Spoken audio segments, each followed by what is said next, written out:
it's something I struggle with a lot as well right now. For example, I want to do daily gesture drawings. I want to get better at drawing, and I know that I should be drawing every day, but I put it off. I have other work that I need to do, and I'll look at my to-do list and say, I could draw, but I could finish some other work. And I keep putting it off, putting it off. So honestly, it really comes down to dedication and making yourself do it whether you want to or not. And this is tricky. And it's not to say that you should do it to the point that you hate it. No. But for example, for me, if I really want to learn how to draw, I need to just force myself to do it. Get into that habit. It's going to be hard. I'm not used to doing that. I don't do that every day. But if that's my goal, I need to buckle down and do it.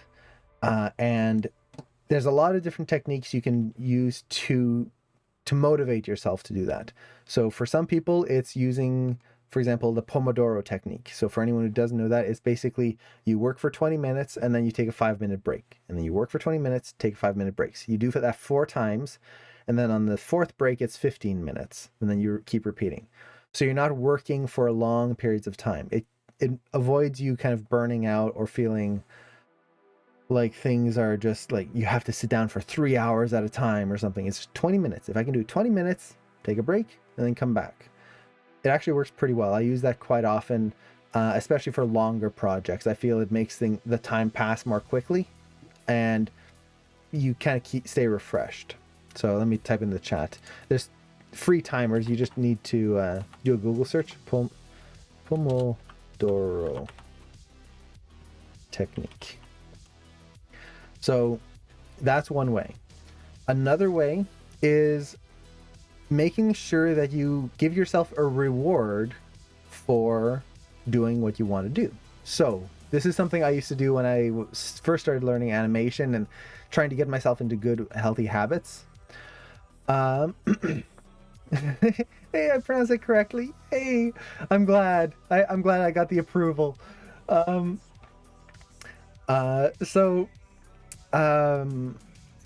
technique that I did when I was a student was, in order to motivate myself to work more, I would not allow myself to watch TV, for example. We'll use TV as an example. I would not watch television until I finished the work that I was supposed to do, even if it was just a little bit. So let's take drawing, for example. I want to get better at drawing. I won't allow myself to watch TV until I've done a little bit of drawing in that day. Once I do that, then I can watch television. We could use that with dessert. Let's use cookies. I'm not going to have any dessert until I do the thing that I want to do. Drawing. Once I do it, then I can have my cookie. It trains you. So it's Rock Lee style. It's a Pavlovian response. It makes it so that you start associating finishing the work that you have to do with something good, versus when we're starting a new project or starting a new learning path, we tend to associate it with time wasted. So for example, I need to draw. Oh, but if I draw, that means I'm not spending time doing something else. I could be prepping for work. I could be watching television. I could be doing something fun. Oh man. So my association with the thing that I want to do is it's wasting my time. Instead, you start rewarding yourself for doing it. So by doing it, now I get my cookie. By doing it, now I get my TV shows or whatever it is. So you start building that association, and it actually worked really well for me. And it kind of motivated me. If I really wanted to do something, like let's say there was this new show that I wanted to watch, well, I've got to finish my work early so I can sit down and watch it.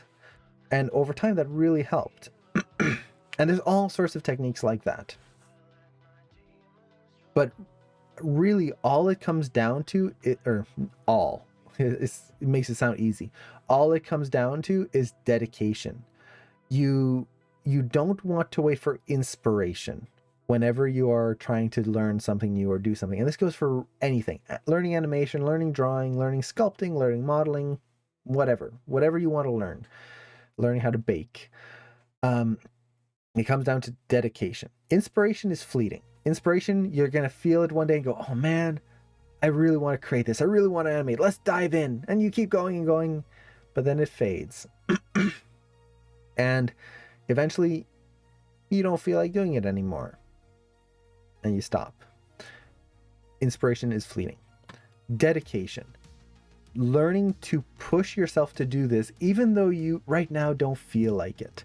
I don't really feel like doing some drawing today, but I know if that's what I want to do in life, if that's really what I want to succeed at, I got to do it. And again, you don't want to push it to the point that you hate the thing that you're doing. Like for me, animation, for example, if I was animating and just forcing myself to animate for the sake of it and I hated doing it, that's not great. But if I love it and I'm just having trouble getting into it, that dedication is what's going to keep me going, keep me learning. So really work on getting that dedication in there. It's easier said than done. Like, for example, for me, I'm still struggling with it. I struggle with it all the time. I'm trying to draw every day. I haven't even drawn, I think I did one gesture drawing session this year so far in it's been a week now. So not great. I need to work on that. But that's something I know I need to work on. I need to get myself into that habit.